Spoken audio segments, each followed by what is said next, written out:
GOW news empire of world channel पर आप अपने शहर के हर छोटी बड़ी व सरकारी योजनाओं, घटनात्मक खबरों के लिए बने रहे हमारे YouTube चैनल के साथ।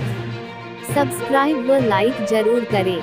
खेसारी लाल यादव, विजय यादव की फिल्म बोल राधा बोल का वर्ल्ड टेलीविजन प्रीमियर जल्द होगा फिल्मची भोजपुरी टीवी चैनल पर।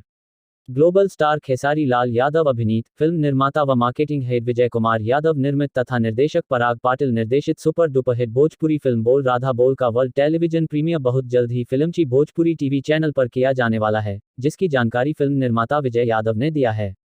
मिली जानकारी के अनुसार 19 सेकंड का वीडियो क्लिप फिल्मची भोजपुरी के ऑफिशियल यूट्यूब चैनल पर जारी किया गया है, जिसमें इस फिल्म की कुछ दिलचस्प झलकियां दिखाते हुए वर्ल्ड टेलीविजन प्रीमियर बहुत जल्द होने की जानकारी दी गई है।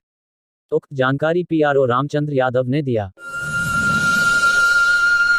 सावधान होशियार, धरती के प्रिंस पधार रहे हैं। वर्ल्ड टेलीविजन प्रीमियर में बोल राधा बोल जल्द आ रहल बा, सिर्फ फिल्मची भोजपुरी पर।